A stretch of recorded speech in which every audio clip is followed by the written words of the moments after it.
O capítulo é o 28, é o último capítulo do Evangelho. Capítulo 28, Coletânea de Preces Espíritas. Aí tem, né? Vamos ler do 46 ao 49. Então, enquanto vocês pegam o Evangelho, vão abrindo, encontrando os itens, eu gostaria de comentar que esse capítulo pode causar estranheza a alguns, porque normalmente é hábito entre nós espíritas, quando solicitados a fazer uma prece, nós, de certo modo, improvisamos uma prece no sentido de que nós dizemos coisas como agradecimento a Deus,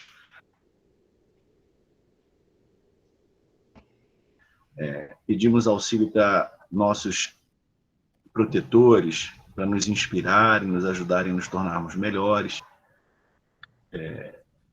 Não temos o hábito de dizermos preces decoradas, textos prontos, não é comum. Poderíamos perguntar, então, qual a intenção de Kardec em fechar o Evangelho, o capítulo é uma coletânea de preces. Então, lá no Boa Nova, com a Mocidade, capítulo fechando aí 3 anos de estudo do Evangelho. E ela é precedida de um prefácio que nos traz orientações a respeito da situação, e as preces também nos trazem orientações e informações que nos ajudam a compreender melhor a situação, por exemplo, da perda de um ente querido, ou a nossa postura diante de uma doença, ou diante dos nossos inimigos. Então, é um capítulo muito rico, traz informações muito boas para nós, e trata da prece em situações muito diferentes, tanto situações diferentes no que diz respeito àquele que ora, como aquele por quem nós podemos orar, outrem. Hoje, nós vamos estudar duas situações, né? Então, os itens 46 e 47 se referem aos nossos inimigos e aos que nos querem mal. Preces que devemos fazer os nossos inimigos. E o 48 e 49, ação de graças pelo bem concedido aos nossos inimigos. Algo que me surpreendeu a primeira vez que eu li. Né? Ação de graças pelo bem concedido aos nossos inimigos. Até nessas circunstâncias, os espíritos nos sugerem façamos uma prece. Então, vamos nos lembrar que essa nossa reunião de hoje, ela ocorre em substituição à nossa reunião mediúnica, reunião em que nós realizávamos atendimentos, né, a espíritos necessitados. Nós podemos continuar auxiliando os espíritos superiores nesses atendimentos, mesmo cada um em seu lar, mantendo a nossa concentração, o nosso interesse no estudo e fornecendo, assim, frutos salutares que poderão ser utilizados no alívio e no atendimento a esses irmãos sofredores. Bom, então, conto muitíssimo com a ajuda de vocês, que também devem me envolver nesse momento, para me ajudar nos comentários ao estudo que nós faremos agora.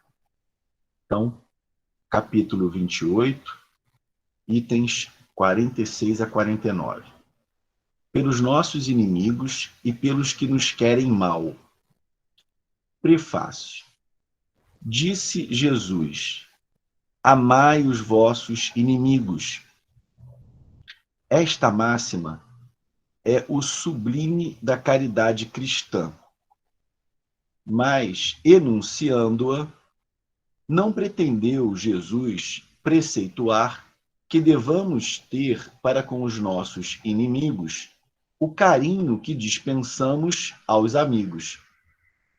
por aquelas palavras, ele nos recomenda que lhes esqueçamos as ofensas, que lhes perdoemos o mal que nos façam, que lhes paguemos com o bem esse mal.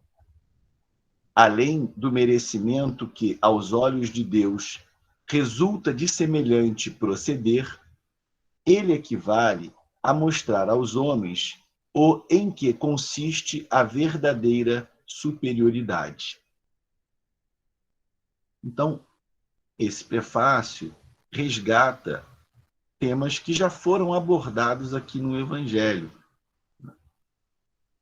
Há um capítulo em que fala sobre esse amor aos inimigos e nos faz compreender que não quis Jesus, com essa orientação,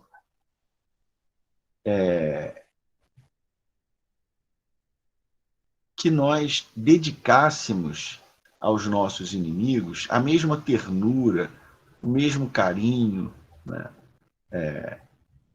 que nós dedicamos aos que nos amam e àqueles que nos tratam bem. Ele, inclusive, explica lá que há até uma questão fluídica, né? Então, aqueles que nos querem mal, vibram mal por nós, podem causar em nós até um certo desconforto, né, decorrente dessa carga fluídica contrária à nossa. No entanto, ele nos faz compreender que esse amor é algo muito mais amplo do que simplesmente a sensação de bem-estar por estar em contato com o outro, mas é um bem-querer. Inicialmente, nos parece algo muito difícil de realizar, né? Querer bem a quem nos quer mal. No entanto, as explicações que o Espiritismo nos traz acerca de nós, acerca dos outros, do que nós somos, da nossa condição, do que estamos fazendo aqui, do nosso e do destino daqueles que convivem conosco hoje, nesse mundo, tudo isso nos ajuda muito a, se não, digamos, sentir prazer na presença dos nossos inimigos, sentir um bem-estar, mas nos ajuda muitíssimo a desejar-lhes bem. Então, o Espiritismo nos faz enxergar essa nossa passagem atual aqui na Terra numa perspectiva muito mais ampla do que aquela que vai do nosso nascimento à nossa desencarnação. Essa não é a nossa primeira existência. Nós já passamos muitas vezes aqui pela Terra e, em todas essas passagens, nos relacionamos. E algumas pessoas tratamos bem, com algumas nos associamos em saudáveis empreitadas, e com outras nós realizamos crimes, nós nos desentendemos, nós praticamos o mal. E, de certa forma, mesmo não lembrando conscientemente essas nossas passagens, essas nossas vidas anteriores, vidas materiais, porque a vida do espírito é uma só, mas, de algum modo, essas impressões ficam gravadas em nós. Então, esse entendimento já seria uma justificativa, já seria pelo menos uma explicação para algumas pessoas terem antipatia por nós, não nos quererem bem, porque provavelmente podem ter sido pessoas que nós prejudicamos em outras vidas, não necessariamente, mas seria uma possibilidade. Mas o Espiritismo, ele não nos ajuda só a entender, né, porque determinadas pessoas podem nutrir uma antipatia gratuita por nós, mas nos faz compreender que nós somos todos espíritos em evolução. E que essas pessoas equivocadas, que diante dessa antipatia dão vazão a esses sentimentos ruins e procuram nos prejudicar, essas pessoas equivocadas são espíritos evoluindo, assim como nós, e destinados à perfeição. Então, tudo aquilo que eles possuem hoje, o que faz parte da sua personalidade, e que nós poderíamos usar como justificativa para também não gostarmos deles, tudo isso desaparecerá um dia. Serão espíritos puros, dedicados ao bem e à melhoria do próximo. Então, esse estado em que se encontram é passageiro. E essa perspectiva também que o Espiritismo nos apresenta nos ajuda a olharmos com uma certa indulgência para o outro. Além do que, nos apresentando como espíritos, né, que viemos em muitas e muitas reencarnações, nos faz compreender também que, muito possivelmente, aqueles erros que nos incomodam no nosso inimigo, nós também já podemos tê-los realizado em outras existências. Então, é possível que tenhamos superado alguma dificuldade, vencido alguma imperfeição, abandonado algum vício, mas assim como nós conseguimos dar esse pequenino passo no caminho evolutivo, os nossos inimigos também o darão, também realizarão essas melhorias em si. E esse conjunto todo de informações nos ajuda a transformarmos em nós a maneira como enxergamos esse nosso próximo que nos deseja mal, esse nosso adversário, esse nosso inimigo, e a desenvolver por ele um sentimento diferente. E Jesus certamente é alguém que dizia isso não apenas por conhecer teoricamente o assunto, mas certamente era alguém que sabia desenvolver esse sentimento de amor, mesmo por aqueles que lhe perseguiram, que lhe torturaram, que lhe quiseram mal.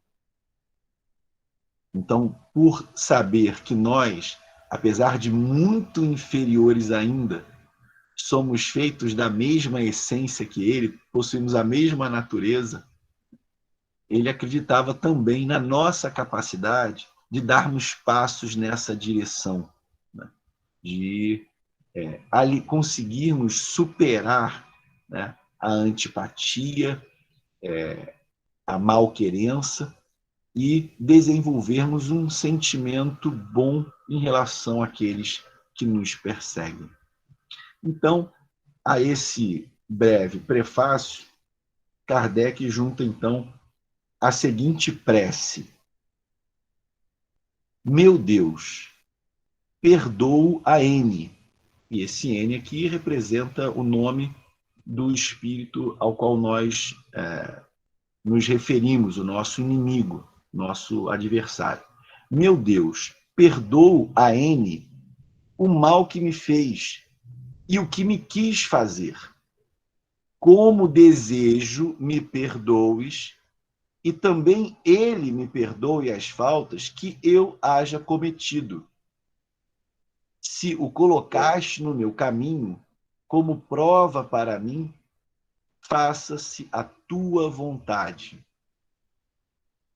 Livra-me, ó meu Deus, da ideia de o mal dizer e de todo desejo malévolo contra ele. Faze que jamais me alegre com as desgraças que lhe cheguem, nem me desgoste com os bens que lhe poderão ser concedidos, a fim de não macular minha alma por pensamentos indignos de um cristão. Possa a tua bondade, Senhor, estendendo-se sobre ele, induzi-lo a alimentar melhores sentimentos para comigo. Bons espíritos, inspirai-me o esquecimento do mal e a lembrança do bem, que nem o ódio, nem o rancor, nem o desejo de lhe retribuir o mal com outro mal me entrem no coração, porquanto o ódio e a vingança só são próprios dos espíritos maus, encarnados e desencarnados. Pronto esteja eu, ao contrário, a lhe estender mão fraterna, a lhe pagar com o bem o mal e a auxiliá-lo se estiver ao meu alcance. Desejo, para experimentar a sinceridade do que digo, que ocasião se me apresente de lhe ser útil, mas, sobretudo, ó meu Deus, preserva-me de fazê-lo por orgulho ou ostentação, abatendo com uma generosidade humilhante, o que me acarretaria a perda do fruto da minha ação, pois, nesse caso, eu mereceria me fossem aplicadas estas palavras do Cristo: já recebeste a tua recompensa. Então, quanto ensinamento, né? Eu tenho para mim que com esse texto, Kardec não tinha a intenção de que nós decorássemos essas palavras para repeti-las em forma de prece, mas que nos imbuíssemos desse sentimento e nos lembrássemos da importância de orarmos também pelos nossos inimigos. E com essa prece, Kardec nos orienta com muita clareza acerca de quais devem ser os nossos sentimentos em relação a esses inimigos. Tânia, você gostaria de fazer alguma colocação? Está com a mãozinha levantada aqui. Desculpa, eu esbarrei. Então tá bom, sem problema. Então, esse é um texto que me toca muito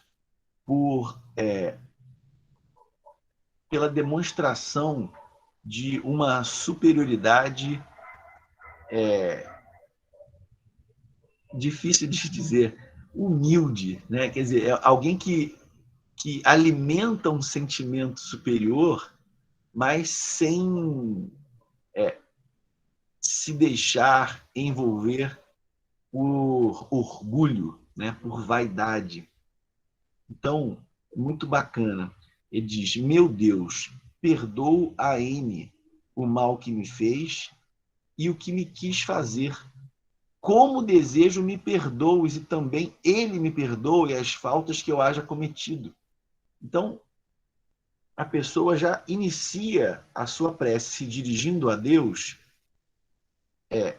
indicando a sua inclinação para perdoar o seu inimigo, mas tendo humildade suficiente para reconhecer que possivelmente ele também pode ter ofendido o seu inimigo. Então, é uma postura muito adequada para uma prece. Eu poderia orar pelo meu inimigo, né, cheio de sentimento de superioridade, né, como se eu fosse muito melhor do que ele. Mas não é assim que Kardec nos orienta.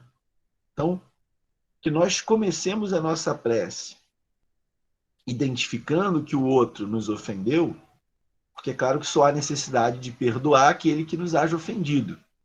Então, nós reconhecemos isso, que o outro me ofendeu, mas, ao mesmo tempo, pede perdão para si também, reconhecendo que nós somos espíritos muito falíveis ainda. E que, assim como o outro comete ofensas contra mim e contra as leis de Deus, eu também, certamente, posso cometer alguma ofensa contra as leis de Deus ou até com relação ao meu inimigo. Então, essa postura de humildade é muito importante na hora da prece. Se o colocaste no meu caminho como prova para mim, faça-se a tua vontade.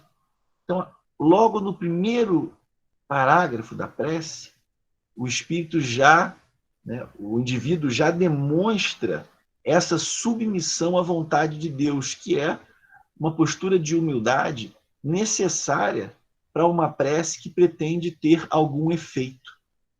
Porque a prece que é envolvida por um sentimento de superioridade, de orgulho, de vaidade, não tem possibilidade de ser uma prece efetiva, porque não emana de sentimentos bons. Então, primeiro ponto é esse exercício de humildade. O outro é meu adversário, procura me fazer mal, né? Ofende as leis de Deus, a lei de caridade, mas eu não posso usar isso como desculpa para reagir no mesmo tom. Então, nem por isso vou agir como se me sentisse superior. Então, ele diz: meu Deus, perdoa a ele o mal que me fez e o que me quis fazer. Como desejo me perdoes e também ele me perdoe as faltas que eu haja cometido. Se o colocaste no meu caminho como prova para mim, faça-se a tua vontade. Então, nós já nos colocamos aí submissos à vontade de Deus. Mas ele continua: livra-me, ó meu Deus, da ideia de o mal dizer e de todo desejo malévolo contra ele. Então, alguém que reconhece a sua inferioridade, a sua dificuldade, mas está imbuído do desejo de superar essa dificuldade, pedindo então a Deus auxílio nesse sentido. Não é? Livra-me da ideia de mal dizer e de todo desejo malévolo contra ele. Faze que jamais me alegre com as desgraças que lhe cheguem, nem me desgoste com os bens que lhe poderão ser concedidos, a fim de não macular minha alma por pensamentos indignos de um cristão. Interessante que essas palavras ditas, elas têm um efeito de sensibilizar-nos, né? Então, quando você coloca algo assim, você está reconhecendo que isso é algo ainda difícil, que eu não pediria a ajuda de Deus para algo que eu já consigo fazer com facilidade. Então, se eu estou pedindo a Deus ajuda, é porque reconheço que a minha tendência ainda é desejar o mal para aquele que me faz mal. É me alegrar com seus insucessos, assim como, de certo modo, me desgostar dos seus sucessos. Mas eu entendo que esse sentimento é ruim e quero me livrar dele. E, reconhecendo as minhas parcas forças, peço o auxílio de Deus para me fortalecer nesse sentido, mas compreendendo que Deus não vai retirar esses maus sentimentos do meu coração à força. Ou seja, Deus vai me auxiliar, mas eu preciso fazer esforços nesse sentido, procurando, então, reconhecendo, né, o nascimento, o surgimento desses sentimentos, combatê-los em mim, né? Alimentar em mim pensamentos diferentes, desejar o bem ao meu inimigo. Possa a tua vontade, Senhor, estendendo-se sobre mim, induzi-lo a alimentar melhores sentimentos para comigo. Desculpa, acho que eu li errado aqui. Possa a tua bondade, Senhor, estendendo-se sobre ele, induzi-lo a alimentar melhores sentimentos para comigo. Mas é muito importante ter em mente que, bom, nós podemos ter um perseguidor aparentemente gratuito para nós, porque nós não sabemos das nossas relações passadas. Mas olhando para essa vida, você pode dizer, puxa, não fiz nada que justificasse essa perseguição. essa antipatia gratuita nessa existência. Mas, independente disso, nós podemos fazer coisas que o auxiliem a transformar esse sentimento. Então, quando nós, ao contrário do nosso inimigo, aproveitamos as oportunidades que nos surgem para fazer o bem, quando nós não devolvemos o mal que ele nos faz, mas, ao contrário, procuramos fazer-lhe o bem, tratá-lo bem, mas, como diz aqui, sem vaidade, sem orgulho, sem ostentação, não é garantia de sucesso, não pelo menos por agora, mas é muito mais difícil alimentar um sentimento ruim por quem nos trata bem, sinceramente, honestamente e humildemente, do que por quem veste a camisa de nosso adversário. Então você olha para e diz, você quer o meu mal, quer me derrubar, então, olha lá. E aí trabalha na mesma sintonia, bom, você está dando justificativa para ele, então, permanecer nesse caminho. Né? Agora, quando ele faz lá espalha uma maledicência, age de maneira a nos prejudicar, e nós, ao contrário, o tratamos bem, com respeito, com dignidade, vai ficando mais difícil para essa pessoa preservar essa antipatia por nós. Né? Então, é muito conhecido aquele caso do Divaldo, né? Que, certamente por suas ações no bem, mas também, provavelmente, por erros cometidos em outras existências, né? Amealhou aí uma série de inimigos, como é provável que seja o caso da maioria de nós. Né? Até que um dia um seu perseguidor espiritual se manifesta, dizendo que não iria mais persegui-lo porque não podia perseguir aquele que havia acolhido sua mãe. Então, a mãe desse espírito desencarnado, a mãe em outra existência, reencarna numa condição muito desfavorável, né? Tinha sido abandonado e tal, e o Divaldo acolhe esse bebê lá na Mansão do Caminho. E essa ação faz com que aquele espírito deixe de persegui-lo. Nós não sabemos, pelo menos não me lembro, ter notícia do motivo pelo qual o espírito perseguiu o Divaldo, se ele era um inimigo da causa, do bem, ou se era um inimigo do passado, por coisas que o Divaldo possa ter feito de ruim em outra existência para ele. Mas o fato importante aqui é que, diante dessa ação boa do Divaldo, isso comoveu aquele espírito. Então, o bem que nós fazemos, né, se não é um bem assim calculado, né, um bem associado a um sentimento hipócrita, mas se é um bem verdadeiro, né, se nós de fato procuramos envolver esse nosso adversário com bons pensamentos e aproveitamos as oportunidades que temos não para lhe fazer mal, mas para lhe fazer bem, isso tem grandes chances de comover esse coração em algum momento, né, e converter esse atual inimigo, esse atual adversário. O Marcelo acho que colocou alguma dica para mim aqui, né?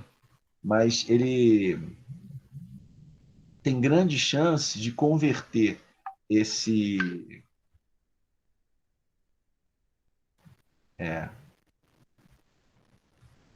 tem grande chance de converter esse nosso adversário num amigo, né? É possível que vocês que estão me ouvindo agora lembrem de alguma situação dessa, né? Que vocês, ao longo da vida de vocês, já tenham tido a oportunidade de converter alguém que inicialmente antipatizava contigo, que, né, te tratava mal, te queria mal, mais tarde em alguém que passou a fazer parte do seu rol de amigos. Mas isso a gente consegue agindo no bem, seguindo os exemplos do Cristo. Né? E como é gratificante isso? Porque não tem nada mais valioso na nossa vida do que as relações que nós estabelecemos. Então, as relações de afeto, de carinho, de amor que nós estabelecemos, são o nosso verdadeiro e mais profundo alimento. Então, é muito bom quando nós conseguimos viver essa experiência de converter uma relação de inimizade, né? Converter um adversário em alguém que passa a nos querer bem, a nos tratar bem. Mas ninguém melhor do que o Cristo para nos apontar esse caminho, né? E só seguindo os seus passos, os seus exemplos, nós conseguiremos viver essa experiência. Então, Kardec continua aqui. Bons espíritos, inspirai-me o esquecimento do mal e a lembrança do bem, que nem o ódio, nem o rancor, nem o desejo de retribuir o mal com outro mal me entre no coração, porquanto o ódio e a vingança só são próprios dos espíritos maus encarnados e desencarnados. Pronto esteja eu, ao contrário, a lhe estender mão fraterna, a lhe pagar com o bem o mal e a auxiliá-lo se estiver ao meu alcance. Então, eu me lembro de um caso, é um caso fictício, né? Não é uma história verídica, mas é um caso que me chamou muitíssimo a atenção quando eu li o livro Os Miseráveis, do Victor Hugo. Então, esse livro conta a história de um ex-presidiário.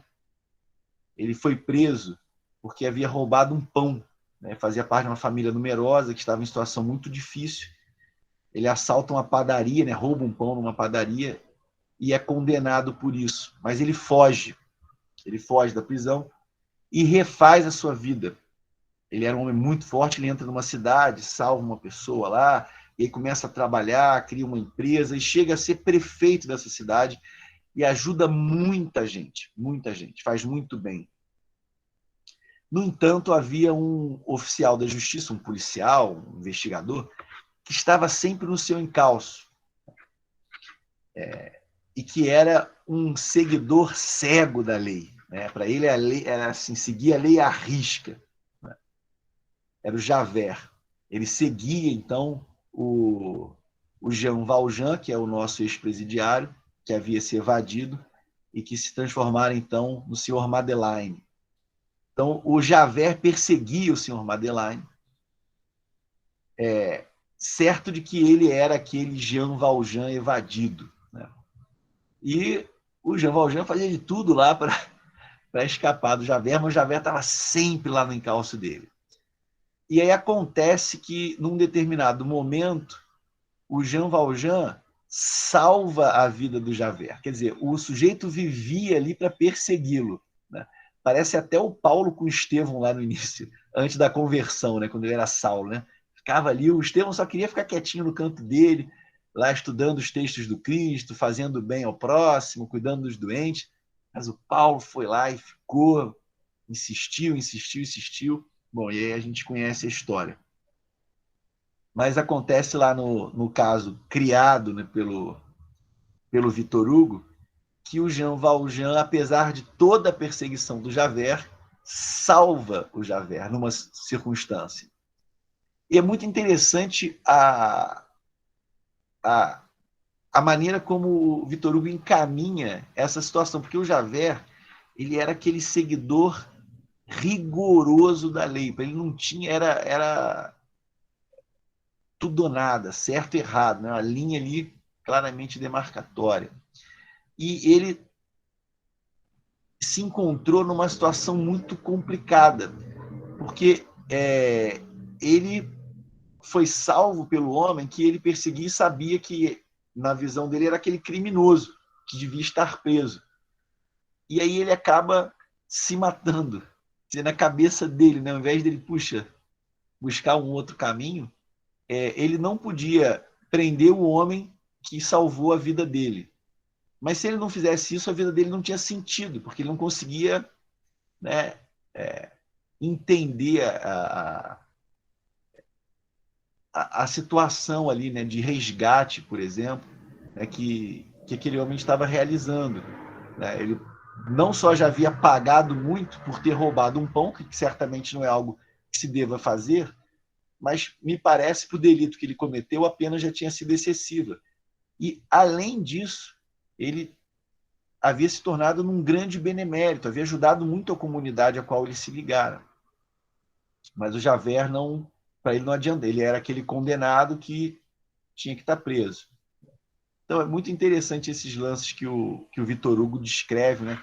Ele fala também de uma situação que uma freira que era muito reconhecida no convento por nunca ter mentido, né? Assim, era algo que se destacava na personalidade daquela moça.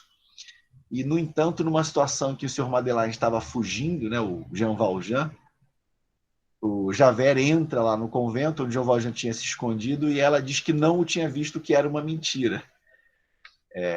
Não estou aí defendendo que nós cometamos delitos, não, mas a gente tem que pensar, às vezes, nessa questão, às vezes, de proporcionalidade, né, e do rigor com que a gente, às vezes, julga o outro e que a gente não aplica, nós não aplicamos a nós mesmos, né?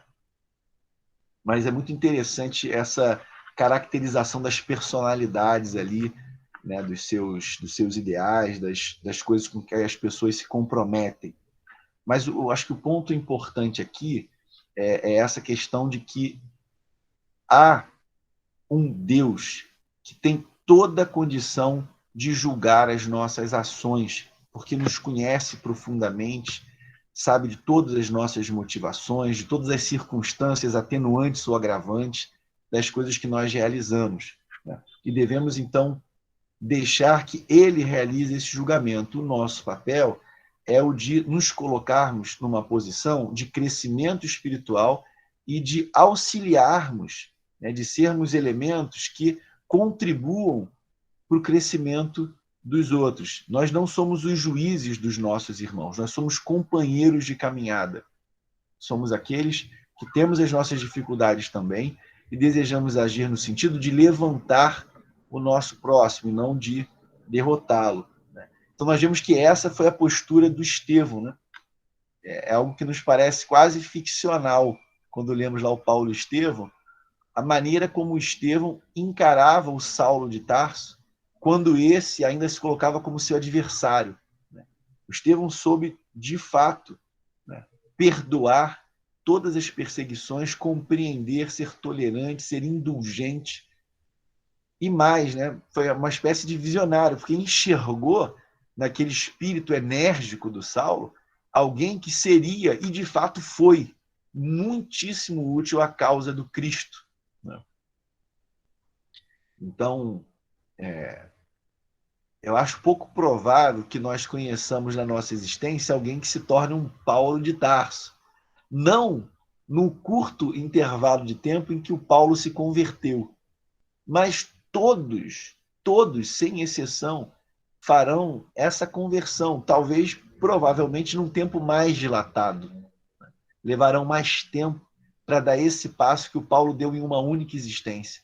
Mas é o destino de todos nós, inclusive dos nossos adversários, dar esse passo, realizar essa transição, né, de perseguidor para seguidor do Cristo. Né? Bom, então a prece termina. Desejo, para experimentar a sinceridade do que digo, que ocasião se me apresente de lhe ser útil. Mas, sobretudo, ó meu Deus, preserva-me de fazê-lo por orgulho ou ostentação, abatendo-o com uma generosidade humilhante, o que me acarretaria a perda do fruto da minha ação, pois, nesse caso, eu mereceria me fossem aplicadas essas palavras do Cristo: já recebeste a tua recompensa. Então, que nós consigamos vencer a nossa inclinação para desejar o mal do nosso adversário, mas não nos deixemos invadir por nenhum sentimento de vaidade, de orgulho, de ostentação que nos faria perder. E aí, então, Kardec acrescenta ainda uma outra prece, que é a ação de graças pelo bem concedido aos nossos inimigos. Então, veja bem, os espíritos não só nos recomendam não retribuir o mal com o mal, mas que nós agradeçamos pelo bem que acomete o nosso inimigo.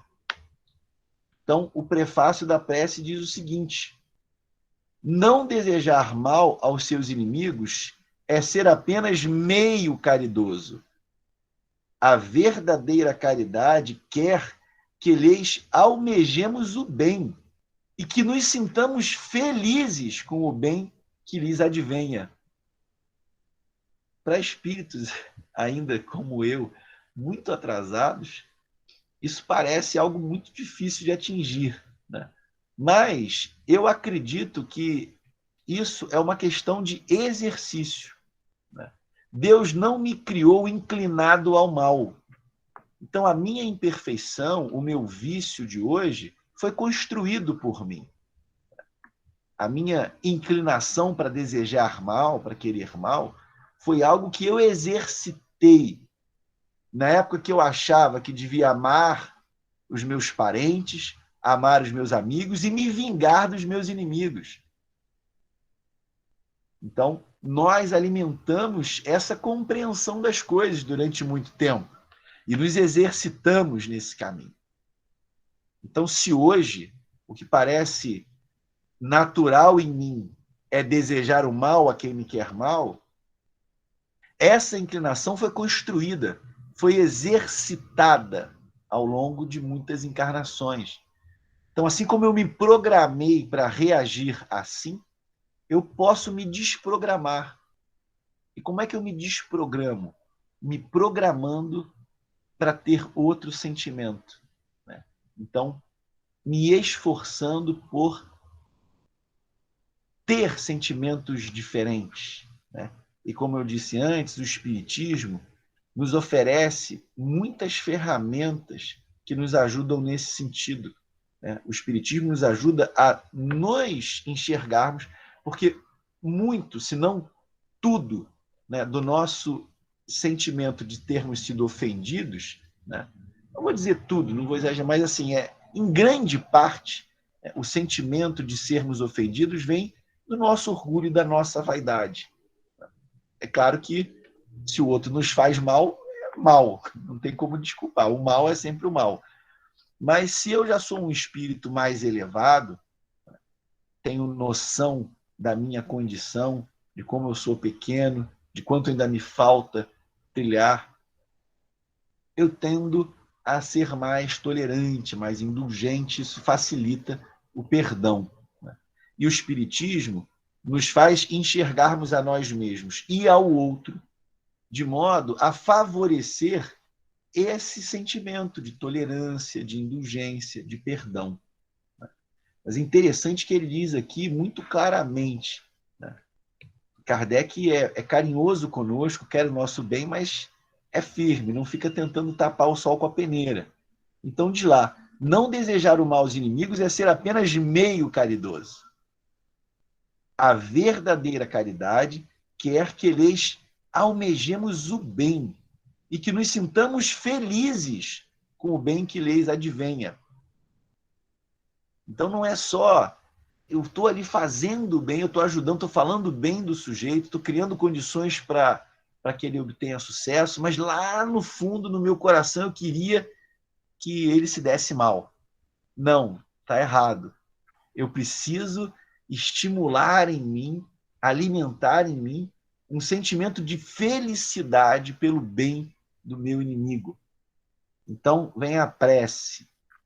Meu Deus, entendeste em tua justiça encher de júbilo o coração de M, que é o adversário, que é o inimigo. Agradeço-te por ele, sem embargo do mal que me fez ou que tem procurado fazer-me. Se desse bem ele se aproveitasse para me humilhar, eu receberia isso como uma prova para a minha caridade.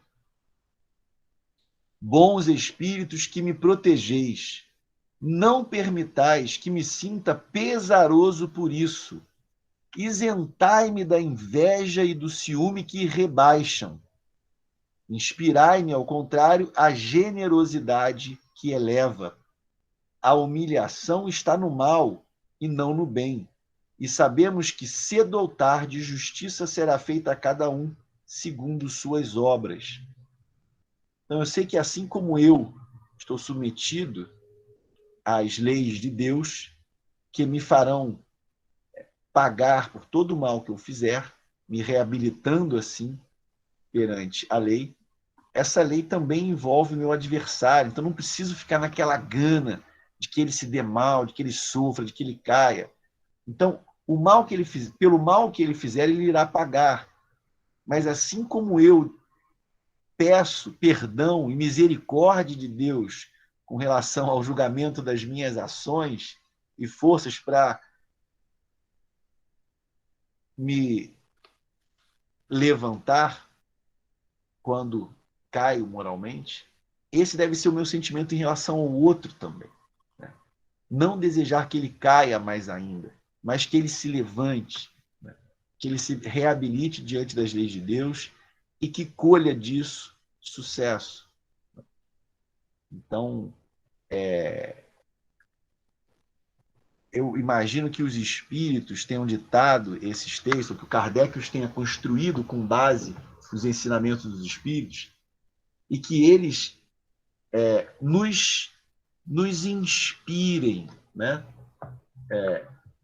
Que eles estimulem em nós esse desejo de estendermos o nosso bem-querer, não apenas que são os nossos amigos, os nossos parentes, mas também aqueles que se colocam na posição de nossos adversários. Nós sabemos que eles estão submetidos à lei tão rigorosa quanto aquela a que nós estamos submetidos. Mas somos todos espíritos ainda imperfeitos nessa caminhada evolutiva através da qual nós vamos construindo aos poucos o reino de Deus em nós, a nossa felicidade. Então, que todos esses ensinamentos, que os exemplos que o Cristo nos deu, nos estimulem a modificarmos a nossa postura diante dos nossos inimigos, dos nossos adversários, sejam eles encarnados ou desencarnados. Então, não é necessário que nós decoremos essas preces, mas nos imbuamos do entendimento que ela nos traz e principalmente dos sentimentos que elas estimulam em nós. E procuremos assim envolver os nossos inimigos nas nossas preces, desejando o bem deles, desejando que eles passem também a seguir as orientações do Cristo, trabalhando pela sua felicidade e que um dia nós possamos abraçá-los, como eu tenho certeza Estevão e Paulo se abraçaram em algum momento após a conversão de Paulo, né? Que aquela antipatia, né? Que aquela inimizade, que aquele mal querer se convertam em amor sincero. Que Jesus nos envolva a todos